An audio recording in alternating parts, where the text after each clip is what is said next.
This here is Spyderco MicroJimbo, the knife that I've been EDCing for about three and a half weeks, 5 days a week. Hi there, knife people. Hello, lady and gentlemen. Tonight, I sharpened this little baby, and now it cuts. But it didn't go as expected, and I discovered one little secret about this blade. Watch to see what happened. I love this knife, and I did a video torture testing it. I haven't touched the edge since. And after all that it's been doing, this is what the factory edge looks like. The edge is starting to deteriorate. This is 45x magnification, and what you see here is the edge condition after just normal, other than the first initial test, which mostly stress the tip. What you see is edge deterioration from normal wear and tear. This is what happens to the edge from daily care. So the apex is still pretty good, except for a couple. So this is a roll here, and there's some micro chipping at the edge. Nothing you can see with the naked eye, or even probably won't be able to see it just by running it on your nail or something like that, on your fingernail. So it still cuts, does everything a knife should do. I have it set up so I don't want to take it out. It cuts. But somebody asked me to show how to sharpen this style knife on Worksharp Professional Precision Adjust, and that I will do. Let me confess, I love your questions. This is what I'm doing all this for. I really appreciate when somebody expresses their thanks for one video or the other.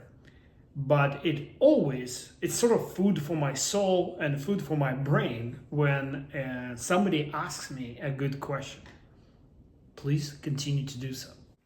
So I already checked the factory angles, and there's a difference. So this side here, I'm getting 19 degrees, and on the other side, I'm getting 18 degrees. So obviously, when I say I'm going to try to keep the factory angle, I'm going to go to the lower of the two sides. Otherwise, I would be just ruining the edge. It's at 19, so we're gonna lower it by 1 degree. There you go. And we're gonna lower it to 18. So it's, overshot it. So it's consistent to the other side. This is what I do. Sometimes I tap on the table just to make sure, because this thing here, this angle finder, has a precision of 1/4 of a degree, meaning 1/8 plus or minus. So I would like to start with a 400 media, because I'm not changing the angle much. And I'm starting on this side where I'm removing minimal material. This knife doesn't have a sharpening tool. In fact, out of the entire Spyderco collection that I own, only one knife, made in Taiwan, has a sharpening tool. And there it is. That is to get your sharpening media as close to the handle as possible without damaging or changing the angle. Anyway, but here's my technique on how to deal with that. Bump this edge against where the terminus of the secondary bevel is, and run it forward, and move it forward, move it and forward, move it and forward, move it and forward, like this. This is not exactly like stone sharpening. Somebody asked me another great question. Why am I not using lubricants? And the simple answer is because Worksharp does not recommend using lubricants with the diamond media. There are several possible reasons for it, but the simplest one I can come up with, here's what a 400 sharpening stone or sharpening plate looks like under the microscope. And these rounded objects are diamond chips embedded in the metal. As you can see, they're tiny. And so, if I put lubricant on it, as you can see here, it will completely cover those diamonds. Oil being incompressible fluid, when I sharpen the knife, it will just be skimming until it pushes enough oil out of the way. It will be just skimming over its surface and not being sharpened. As opposed to the sharpening stone that will soak the oil in, as you can see right here. It will absorb the oil and the sharpening media will still be exposed. And another thing, there is a magnet in here. So if you lubricate and all the debris will start accumulating on the stone, it's just gonna get messy there. There's no place for that to go but toward the magnet. It'll scratch your edge. This is not desirable. Hey, if that footage of oil being soaked into the sharpening stone didn't excite you, you're not a knife person. Go watch videos of dudes flicking knives. But if you thought it was cool, don't forget to hit a like. And if you're not subscribed, subscribe now. Predominantly factory edges being so rough, they use 300 plus media to sharpen those blades. That leaves a pretty severe scratch pattern. The problem with that is every time you have this micro tooth, if it's too sharp or too tall, it's where the cracks and chips will propagate from. So if you were to resharpen, you might want to take it to a much finer grit level. So time to check with the scope here. Let's see what kind of damage am I causing or not. Okay, so here's my chip right here, right here.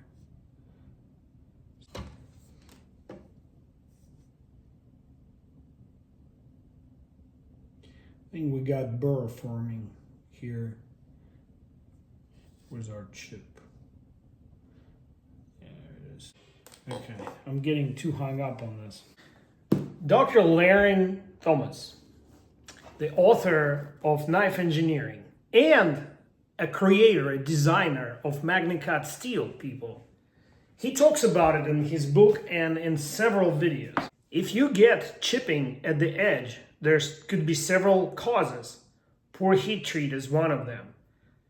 Poor steel quality, where the uneven size of the grains makes a difference. But most likely, the edge is just simply too acute for the type of work that you're doing. And what you need to do is increase the angle. So at this point, I decide to put a secondary or tertiary bevel on this knife. Some people call it a micro bevel, but well, anyway, let's not get hung up on terminology. So we're gonna go up from here. We're gonna give it 18.5. And now we're gonna go very easy. So you can see this micro bevel. Now the angle is changing right here. Looks like it's knocking off that burr pretty good. So now I have to go back to this side.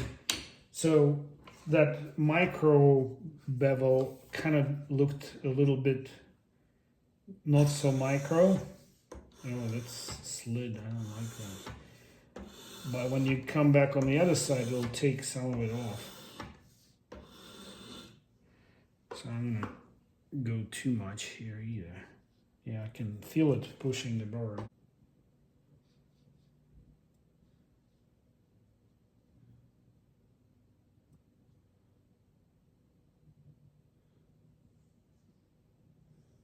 Rounding off, so it's growing a little belly here.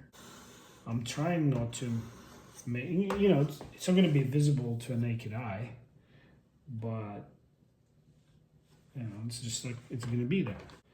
Yeah, I'm going to go ahead and take it off and strap it now.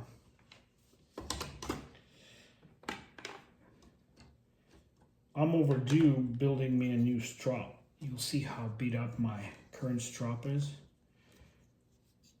And the one that came with this sharpener is just awful.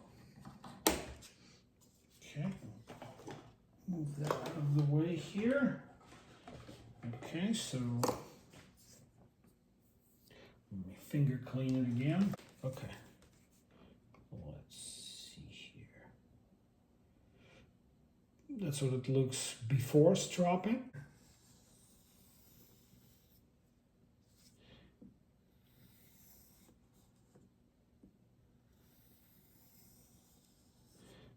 So on this side of my strap, I have black compound, which is a little heavier or rougher than the green compound. But what I do when I flip it over on the other side is just leather and whatever compound residually got onto it. And I made this side convex. Used to be a handle here, broke off. I made it out of scrap piece of plywood. I got a video coming up on I'll be making a homemade strap, and it'll be better and cost less than the one you'd buy on Amazon. Let's take a look, shall we?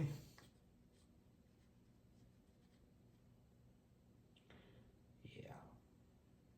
How did we do? There's still some stuff hanging. Hey, come back. See, yeah, that's just dirt here.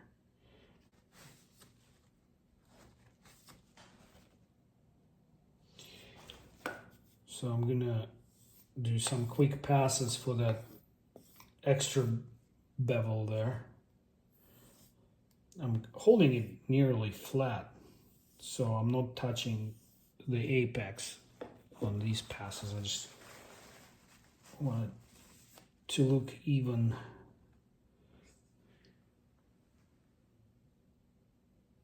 That's what it looks with the naked eye. We're gonna do a slice cut.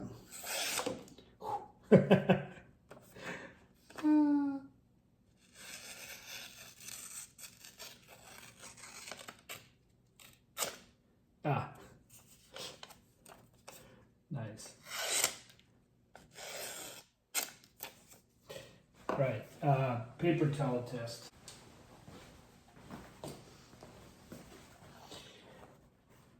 There's one very important influencer. He still insists on having paper towels attached. Woohoo!